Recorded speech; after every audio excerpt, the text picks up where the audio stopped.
Hey everyone, thank you for tuning in again and welcome back. Now that we've taken a look at how to set up a waypoint server, I want to take a look at how to actually deploy a instance of an application to AWS ECS.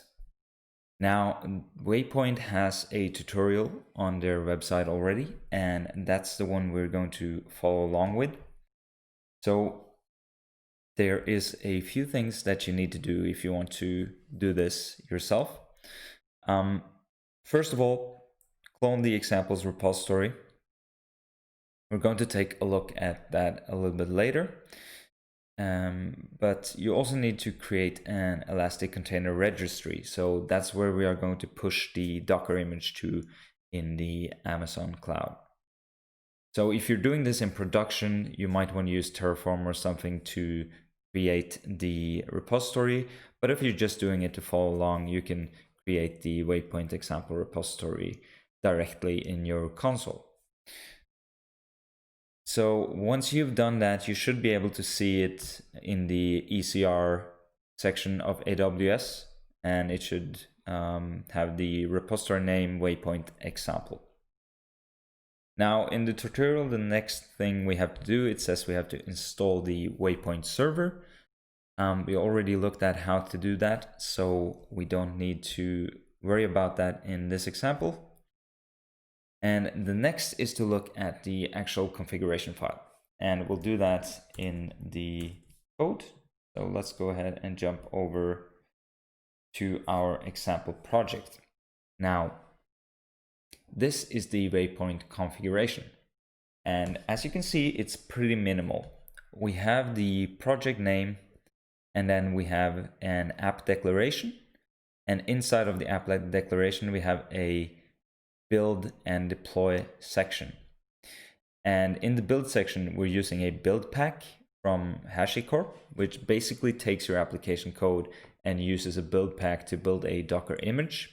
Now, there are also options here to use Docker pull if you already have an image that you want to use, and you have more flexibility in this section. So the registry section here just specifies where we want to push the image to, which is AWS ECR, and it has a region property and the repository name that we just created in the AWS console. Now for the deploy, we're just specifying that we want to use AWS ECS, and then we give it the region and the memory that we want the pod or instance to have. So that's it.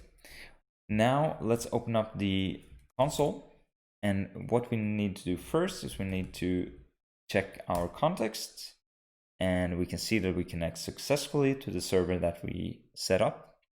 And the next thing we want to do is want to say waypoint init. And project had errors. All right, so let's go ahead and make sure that our context is actually working as intended. So we'll do waypoint context list. We'll delete that.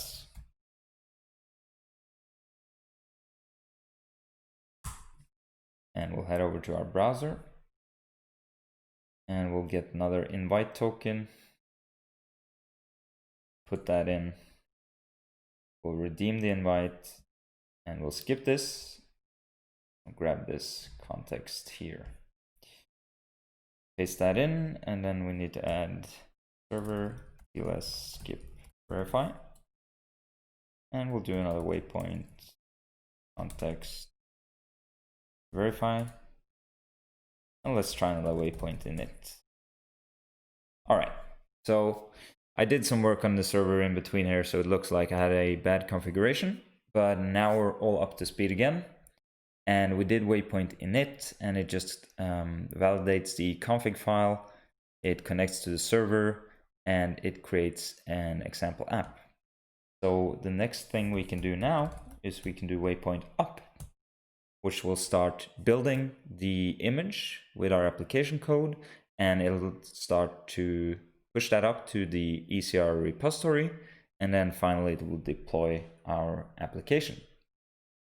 Now, in order to do this, Waypoint uses your AWS credentials. So if you haven't already, you need to set that up. And the easiest way to set up your AWS credentials is to download the AWS CLI and then do AWS configure on the command line. And that'll take you through a series of steps, and it will create a .credentials file on your computer. So once you've done that, then Waypoint should be able to take your credentials and have the permissions that it needs in order to deploy applications on your behalf. So it seems like our deployment was successful, and we have a release URL here and a deployment URL. So let's go over to our dashboard here. And now you can see we have one project and one application inside of that project. So if you click on this one, then we can see that we have the builds and deployments and releases here. So clicking into the different sections will give us the log outputs for building the image. And then we can go back and we can look at all of these different steps. But let's go ahead and open this URL. And it seems like it's not 100% up to speed yet. So let's just give it a second to get ready. And refreshing there we go. Our app is now deployed on AWS ECS, and it's taking care of putting up anything we need to get this application running. And all we had to do was configure the Waypoint configuration and do Waypoint up. And we have all of the logs and the deployment and the release information in the Waypoint dashboard that is that we set up in the previous videos. So if you need to create another app, you could take this configuration, put that into another application that you have. You could change the build step here to use an already existing image, and then use the deploy section here to deploy that to ECS as well. It's fairly flexible, and the Waypoint ecosystem is still very young, so I suspect that there will be a lot of plugins coming over the next couple of months that'll kind of give a lot more options than we have now. But at least for me, this user story of getting things into production this quickly and this painless, it's pretty amazing, and I can't wait to see personally how this is going to evolve going forward. But I thank you for watching this video, and I hope you found some use of it. And yeah, good luck deploying your applications using Waypoint.